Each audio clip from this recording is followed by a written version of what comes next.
മലയാളം സിനിമയും അപരാധങ്ങളും ആ ലിസ്റ്റിലോട്ടുള്ള പുതിയ എൻട്രിയാണ് നമ്മുടെ കാതൽ കൊണ്ടേൻ ധനുഷ്, അൽതാഫ് സലീം, അനാർക്കലി മരക്കാർ, പിന്നെ നമ്മുടെ മമ്മൂക്ക ഫാൻ ബോയ് ഒരാളുണ്ടല്ലോ, അസീസ് നെടുമങ്ങാട് അഭിനയിച്ച ഇന്നസെന്റ്.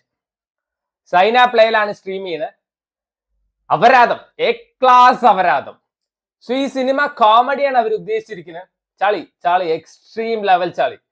സോ അൽതാഫ് സലീമിന് ആളൊരു എന്താണ് ടൗൺ പ്ലാനിങ് ഓഫീസർ അങ്ങനെ എന്തോ ആണ്. പെണ്ണ് കിട്ടുന്നില്ല. അപ്പൊ ഏതൊരു പെണ്ണ് കാണാൻ പോകുന്നുണ്ട്. ആ കൊച്ചാന്ന് വെച്ചാൽ ജനിച്ചത് തന്നെ വെള്ളത്തിലാണ് പെറ്റിട്ട് തോന്നുന്നു. സാമ്പ്രാണി കൊടി, അതേപോലത്തെ ചന്ദനത്തിരി ഫ്ലാഗ്, അങ്ങനെ ഏതോ സ്ഥലങ്ങളുടെ കാര്യമൊക്കെ പറയുന്നുണ്ട്. അവിടുന്ന് തുടങ്ങണ അപരാധമാണ്. അപരാധം പ്രോമാക്സ് സഹിക്കില്ല അത് കണ്ടിട്ട്. ആൻഡ് കഥാപ്രസംഗം പോലെ കുറെ പാട്ടുണ്ട് ഇടയ്ക്കിടയ്ക്ക്. അത് അതിലേറെ കിടുവായിരുന്നു. മലങ്കൾട്ട് ആ ഒരു മോഡിൽ കാണുകയെന്ന് വെച്ചാൽ കിടുസാനോ. എവിടെ മലയാളം സിനിമയ്ക്ക് കണ്ടന്റ് ഇല്ല അവിടെ കൊണ്ടുവരും തീട്ട കേസ്. ഇതും ഒരു തീട്ട കേസ് പടമാണ്. ഇത്രയും ദാരിദ്ര്യം പിടിച്ചോ മലയാളം ഇൻഡസ്ട്രി അറിയാൻ ചോദിക്കുകയാണ്. Comparing to all other industry, Malayalam industry miles ahead എന്ന് വേണമെങ്കിൽ പറയാം. പക്ഷേ അപരാധങ്ങൾ കുന്നോളം ഉണ്ട്. ആൻഡ് ഇപ്പൊ എവിടെ നോക്കിയാലും തീട്ട കേസാണ്. കണ്ടന്റ് ഇല്ല, അവിടെ കൊണ്ടുവരും തീട്ട കേസ്. ഇനിയിപ്പൊ അടുത്തത് എന്താ, ഷർദിലോ. സോ നമ്മുടെ അൽതാഫ് സലീമിന് ഫുഡ് പോയിസൺ അടിക്കുന്നു. അങ്ങനെ തൂറാൻ പോയിട്ട് പാന്റ് ആരോ കട്ടോണ്ട് പോകുന്നു. ഇപ്പോഴും എനിക്ക് മനസ്സിലാവാത്തൊരു കാര്യം, പാന്റ് അല്ല അണ്ണ കട്ടോണ്ട് പോയിട്ടുള്ളൂ. നിങ്ങൾക്ക് ആ ജാട്ടി ഇട്ടിട്ട് പുറത്ത് വന്നൂടെ? അതോ സൂപ്പർമാൻ ആവാൻ പഠിക്കുകയാണോ? ജാട്ടി തോളത്താണ് ഇട്ടിരിക്കുന്നത്. അതിന്റെ ഗുട്ടൻസ് എനിക്ക് മനസ്സിലായിട്ടില്ല. ഈ കൂട്ടത്തിലെ കൊമ്പൻ അനാർക്കലി മരക്കാർ സെക്കൻഡ് ഹാഫിലാണ് വരുന്നത്.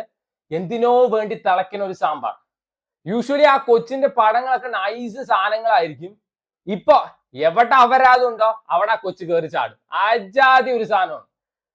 മീൻസ് ഈ പടം ആളെ കുറ്റം പറയല്ല, എന്നാലും ഇജാതി അപരാധങ്ങളിലൊക്കെ പ്രതീക്ഷിച്ചില്ല. ഈ സിനിമ എങ്ങനെയാ സ്പൂഫ് പോലെയാണ് എടുത്തു വെച്ചിരിക്കുന്നത്. എന്നാൽ അതിൽ കൊണ്ടുപോയിട്ട് ഇമോഷണൽ സീൻസ് കയറ്റും, പടം സീരിയസ് മോഡിലോട്ട് കയറ്റും. പാലടയും ചാണകവും കൂടി ആരെങ്കിലും മിക്സ് ചെയ്യോ? ഒന്നെങ്കിൽ പാലട ഉണ്ടാക്കണം, അല്ലെങ്കിൽ ചാണകം കോരണം. രണ്ടും കൂടി വേണ്ട. ആൻഡ് ഇതിൽ എനിക്ക് ആകെ ഇഷ്ടപ്പെട്ട ഒരു സീൻ ഇതിലെ നൈസാണ്. നമ്മുടെ അസീസ് നെടുമങ്ങാട്, നമുക്ക് ആ ഫാൻ ബോയ് ഭാര്യ ഒരു അടി അടിക്കുന്നുണ്ട് ഒരു കാര്യത്തിന്. അത് കിടു സീനായിരുന്നു. ബാക്കി ചവറ്, എല്ലാ ചവറുകൾ കൂട്ടാനുള്ള മൂല മനോരമ മാക്സ് ആയിരുന്നു. ഇപ്പൊ അത് സൈന പ്ലേ ആണ്. ബാക്കി ഫുൾ ചവർ. ഒരു ലോഡ് ക്യാരക്ടേഴ്സ് ഉണ്ട്, ഒരു ലോഡ് അപരാധങ്ങളും ഉണ്ട് ഇതില്. നമ്മുടെ ജോമോൻ ജ്യോതിർ ഒക്കെ ഉണ്ട്. യൂഷ്വലി ആളധികം വെറുപ്പിക്കാത്തതാണ്. ഇതിൽ അങ്ങേര് വരെ വെറുപ്പിക്കലാണ്. അൽതാഫ് സലീമിന് മാസ് BGM, നമ്മുടെ കാതൽ കൊണ്ടേൻ ധനുഷിന് മാസ് BGM ഒക്കെ ഇട്ട് കൊടുക്കുന്നുണ്ട്. അണ്ണാ കാണുന്ന നമുക്ക് വല്ലതും തോന്നണ്ടേ? എന്തോന്നിത്. സോ ഈ അടുത്ത കാലത്ത് കണ്ടതിൽ ഏറ്റവും വേസ്റ്റ് പടമാണ്. സോ ഈ സിനിമ തുടങ്ങുന്ന സമയത്ത് മറ്റേ വൈക്കം വിജയലക്ഷ്മിയുടെ ഒരു പാട്ടൊക്കെ ഉണ്ട്. അവിടെ നിന്ന് കേറി ഞാൻ കിട്ടു സാധനമായിരിക്കുന്നു. പിന്നെ അങ്ങോട്ട് പോയി അണ്ണന്റെ ഒലിപ്പിക്കലും കുറെ തേപ്പിക്കലും. സോ ഇതിൽ അനാർക്കലി മരക്കാരനേക്കാളും കിടുവാണ് ഈ അൽതാഫ് സലീം. കാതൽ കൊണ്ട ധനുഷ് പെണ്ണ് കാണാൻ പോണ കൊച്ചു, അതിനേക്കാളും കിടു കൊച്ചു ഓഫീസിലുണ്ട്. എന്നിട്ട് ആ കൊച്ചു പ്രേമം പറഞ്ഞ് നടക്കുമ്പോ അൽതാഫ് സലീമിന് വേണ്ട. ഇങ്ങേർക്ക് വേറെ ആരേ പറ്റുള്ളൂ. അവസാനം പെണ്ണ് കിട്ടാതെ പോണുണ്ട്. To me personally this is an utter waste പടം. ചിലവർക്ക് ഇത് ഭയങ്കര നൈസായിട്ടൊക്കെ തോന്നും.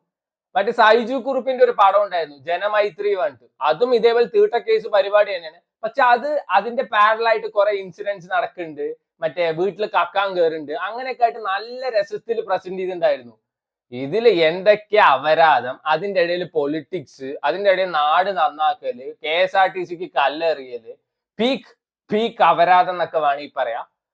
അതിന്റെ ഇടയിൽ ലാസ്റ്റ് വേറൊരു ക്യാമിയോ ഒക്കെ വരുന്നുണ്ട്. വൻ കിടു സാധനമാണ്. സോ വേണ്ടവർ കണ്ടു നോക്കുക. സൈന പ്ലേയിൽ അവൈലബിൾ ആണ്. ന്യൂ ഇയർ ഒക്കെ അല്ലേ, എത്രയും പെട്ടെന്ന് കണ്ടു തീർത്തോ. 2026 എന്തായാലും അപരാധം കാണാൻ നിൽക്കണ്ട.